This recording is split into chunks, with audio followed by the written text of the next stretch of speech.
really want to talk about this idea about the accumulation of wealth, and you're both business school professors. So how do you kind of have your faith influence your business ethics in kind of a more broad way? Yeah, so first of all, I'm the world's worst business school professor, because what I teach is how to use business to solve social problems. Business as a force of good, business as a model. We teach business skills. The whole theory behind what I do is, when I was working on issues like homelessness, everybody at the table had any degree except a business degree. And my attitude was just, can't we just get a marketing major at this table with everybody else? And maybe we'll come up with a new idea. That was it. So I'm not really the best at this. I will say that there is nothing holy, there is nothing sustainable, there is nothing loving about this wealth problem that we have, of all the wealth being in a handful of people and everybody else poor. It is the worst thing I could imagine seeing. I think it is horrible. Everything you read in the Bible, right? Everything, Old Testament, New Testament, whatever it is, only talks about how do you're measured by what do you do for the worse off people in the world. But just again and again, and it says, clothe the naked, feed the hungry, house the home. I mean, this is just what it says again and again and again. And somehow or another, we've got people up there talking about cutting taxes for the rich, and don't give people, politics, don't give people, God forbid we give people health care, because God doesn't want them to have health care. I just don't get it at all. Like, the worst thing in the world that this guy has ever done is he's given people access to doctors. So I think that, which side you're on or whatever, I think that you cannot point to one place that I've ever seen in any religious text that justifies not sharing, not taking care of the most needy. And if there is a gate to heaven, it is not bought by accumulating the most wealth. Oh, that's great. So I'll agree with that. All of that. I think that the Old Testament has many echoes of that. Sometimes not an echo, but a roar, like in Amos. And when you look at New Testament, it's just all that. God is caring for the marginalized. His missionary goal is to reach out in that direction. He calls us to do this. Let me just speak a little bit about capitalism. I think it's important for you to, just intellectually think about what it is. I have an article called "The Magic of Markets," and think about. So what is it about? So we've had a number of experiments. So for example, East Germany, West Germany, okay, North Korea, South Korea. Taiwan, China for a long time. You control for the genetics, you control for everything. What is it about the free enterprise system that generates more opportunities and so therefore greater wealth or greater well-being? So the notion of, people say capitalism is this horrible evil thing because it's capitalistic, right?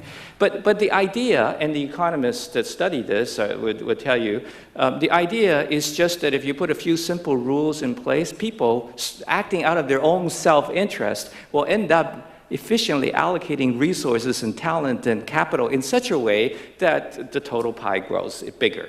Okay, it's better than centralized planning. Okay, so I haven't got to anything biblical yet. I'm just sort of laying out sort of the groundworks for thinking like an economist, right?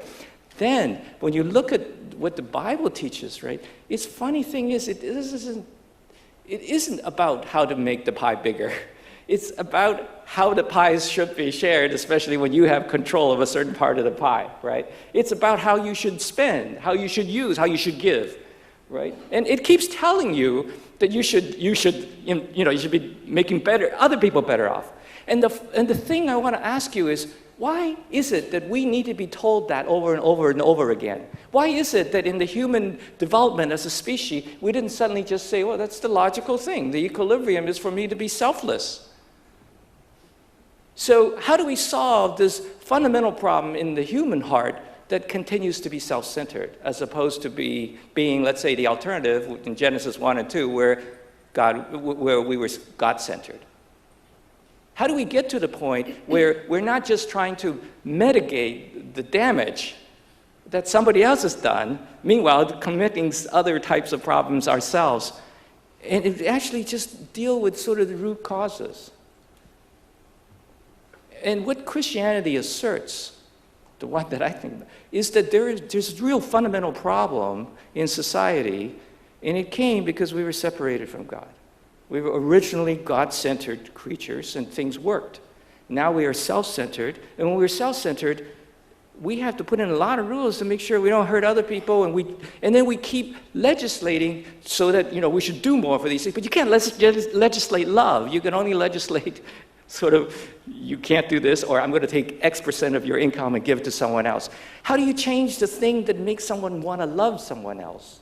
Motivated to do this. And God's claims, or the Christian claim, is that God did this. When you look at all the suffering and all the problems in the Bible, the first 2 chapters had no suffering. And if you look at the last 2 chapters in the New Testament and Revelation, there's no suffering either. But everything in between, well, not so pretty, right? So how's that working, this love thing, as opposed to setting some rules in place to stop people from taking it all? So there is definitely no conflict between setting the right rules and telling people what the problem is and how God deals with it. I don't think there's any conflict. In fact, I'm 100% behind I wish, people. So whether you're a Christian or any, you need to act out your conviction, right? Otherwise, you will end up with a soul that shrivels. That's just the way the soul works. The wellness of the soul has something to do with your heart, your mind, your body being at the same place on the same wavelength and doing the same thing. The same, and hopefully, in my view, I think what God wants you to do. So I live by this rule that says, pray like everything depends on God, and act like everything depends on you. I think that's fantastic. And so to me, we've got to get in there and change these rules of capitalism. Because while I love capitalism, I'm an econometrics major, I have an MBA in finance from Wharton, I have 18 years of Wall Street. We have given government and rulemaking over to rich. That's what we've done in this country, and that is not free enterprise. That is rigging the game against the poor. And that is something that we're going to have to step up and fix and not hide behind, well, capitalism is good. Because I agree, capitalism is good. It's the best system we've ever seen. But this is unfettered. This goes a little bit beyond. Okay, so we're going to have you answer, but also I want to turn and transition it to questions. Yeah, so no, if I you think want to start forming a line while there's a response here. Okay, so quick response. So there is this very blue thing, and then there's this very red thing in this country. To some extent, I don't think that if you look at the Bible, it tells you that you have to be blue or you have to be red. Okay, so those are ideologies, and Jesus said, "Render unto God what is God's, render unto Caesar what is Caesar's." I think that we do need to be passionate about what we think is an injustice, and I happen to.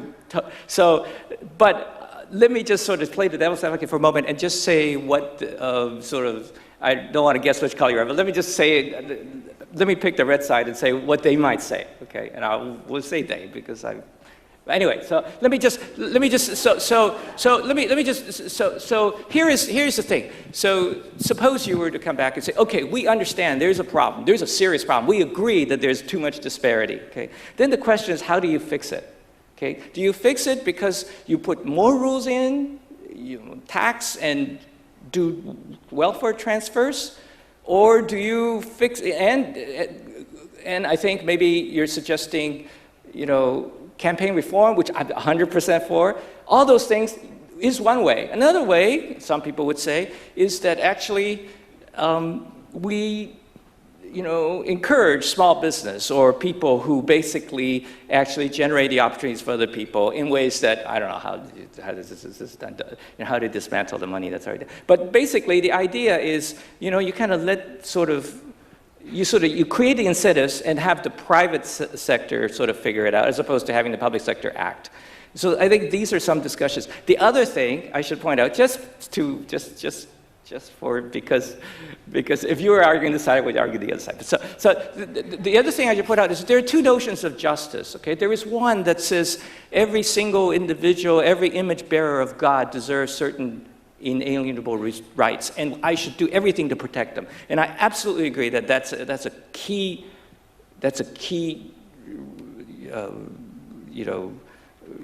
refrain in all through God's message to us. But there is another sense of justice, which is that the people who contribute more, who work harder, who actually do more for other people should get more. Okay, not necessarily what we see in the difference between the two, but that is also a notion of justice, because in the absence of that, you actually have a lot of difficulties, creating, because everything has price moves around, not because of any malice, but because there's scarcity, right? So including labor, right? So this notion of markets does sort of, so both of these notions of justice are actually, I think, important and need to be thought through.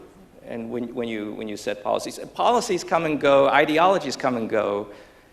Our root problems of sin and death, they don't come and go. They're just there unless they're dealt with.